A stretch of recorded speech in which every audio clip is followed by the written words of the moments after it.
नमस्कार, मैं आपका बाल सनातनी वक्ता माधव पांडे। आज विश्व हिंदू सम्मेलन में, इस भव्य हिंदू सम्मेलन में हम सब एक जगह एकत्रित हुए हैं। आखिर क्यों एकत्रित हुए हैं? धर्म की रक्षा करने के लिए। धर्मो रक्षति रक्षिता। यदि आप धर्म की रक्षा करते हैं तो धर्म भी आपकी रक्षा जरूर करेगी, क्योंकि 1000 साल पहले एक मजहबी अंधे ने आकर हमारे सोमनाथ के मंदिर को उजाड़ा था, नालंदा विश्वविद्यालय को जलाया था, हमारे ग्रंथों को फाड़ा था, सनातन को खत्म करने की तैयारी थी। लेकिन हमारे सनातन धर्म ने एक बार भी हिम्मत नहीं हारी थी। और वही 1000 साल बाद कुछ मजहबी अंधे सीरिया, सूडान, गाजा में लड़ रहे हैं, झगड़ रहे हैं, मर रहे हैं, कट रहे हैं, और वही दूसरी ओर हम सब सनातनी अपनी संस्कृति और सभ्यता को लेकर आगे बढ़ रहे हैं।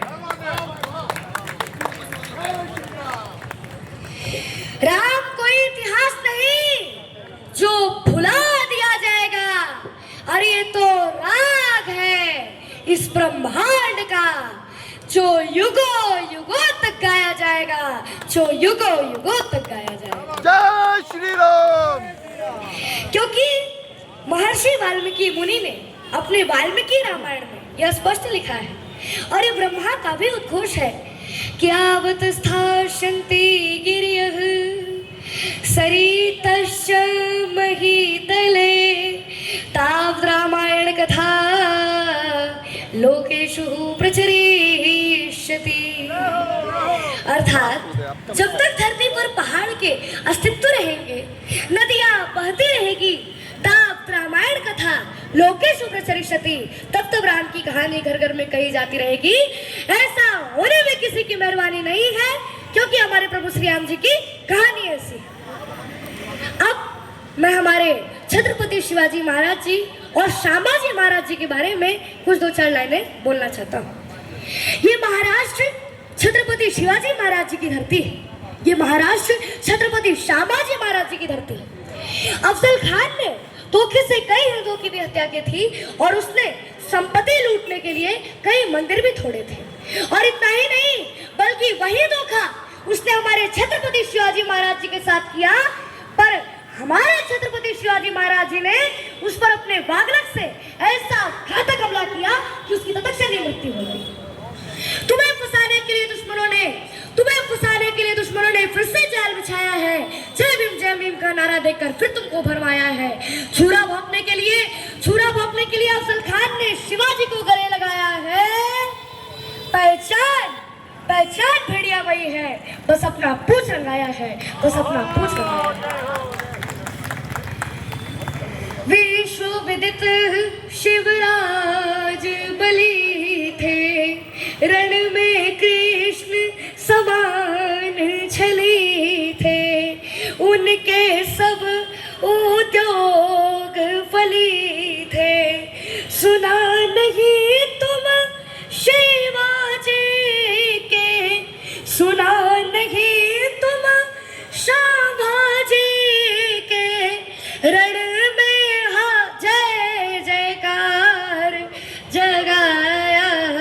तुमको कितनी बार जगाया, तुमको कितनी बार।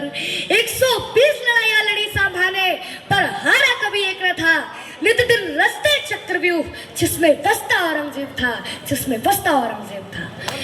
हाथी, घोड़े, तोप, तलवारें, फौज तो तेरी सारी है, जंजीर में जकड़ा राजा मेरा अब भी सब पे भारी है। पार्वती पते शंभू, हर हर महादेव। अब मैं प्रस्तुत करता हूँ फिर जात पात का जहर ये हम में किसने घोल दिया। भारतवर्ष की अद्भुत काया सुंदर और सलोना था। भारतवर्ष की अद्भुत काया सुंदर और सलोना था। सुख समृद्धि से भरपूर भारत का कोना कोना था। ब्राह्मण भी घर घर जाकर गीता वेद सुनाते थे। भगवान की एक एक वाणी एक एक संदेश सुनाते थे। शिक्षा पद्धति को जन जन में विस्तार किया करते थे। वो ज्ञान का प्रकाश भरकर जीवन उद्धार किया करते थे। वो बनिए को भी हम लाला कहकर चिल्लाया पुकारा करते थे। कंजूस मक्खी चूस बोलकर उन्हें चिढ़ाया करते थे। क्रय विक्रय के संबंध में व्यापार किया करते थे। वो पैसे न होने पर भी उधार दिया करते थे। क्षत्रिय को भी बाबू साहब कह के बुलाया करते थे। इतना सुनते ही वो मूंछों पे ताव फिराया करते थे। सीमाओं पे देश की खातिर जान लगाया करते थे। अपने रक्त से ही वो हिंदुस्तान सजाया करते थे। छठ पर्व में डोम के बिने सूप से सूर्य को अर्पण करते थे। उनकी दी गई अग्नि से ही पितरों को तर्पण करते थे। चमार के शहनाई के बिना शादी शुद्ध न होता था। ठाकुर ठाकुराइन के बिना ना ही कुमकुम हल्दी चंदन होता था। काम हमारे अलग अलग थे, विचार हमारा एक था जी। सबको सम्मानित करने का संस्कार हमारा नेक था जी। अरे अपनी एकता के बल पर दुनिया में परचम लहराते थे। इसी पद्धति के कारण हम विश्व गुरु कहलाते थे। फिर जात पात का जहर ये हम में किसने घोल दिया? अपनी तराजू से सबने हमको तोल दिया। बुद्ध सिख जैन बोलकर हमको किसने बांटा है? ये हमारी संस्कृति पे जोरदार का चाटा है। छुआछूत भेदभाव का ये जितना भी किस्सा है, ये सब षड्यंत्र का हिस्सा है। फूट डालो राज करो, ये सब दुश्मनों की रणनीति थी। मुगलों और कम्युनिस्टों ने कुछ गहरी साजिश रची थी। इन्हीं साजिशों के तहत ये सब जात पात दिया। हमारी एकता और अखंडता को खंड खंड में बांट दिया। ऊंच नीच भेदभाव का वो दौर अलग था जी। हमें बांटने वाला वो कोई और अलग था जी। गंदे लोग आकर गंदी सोच देकर चले गए। हमारे सोने की चिड़िया को लोच करके चले गए। फिर जात पात पंथ के नाम पर कितनी बार बढ़ोगे तुम? जितनी बार बढ़ोगे तुम उतनी बार कटोगे तुम। तुम मानो या ना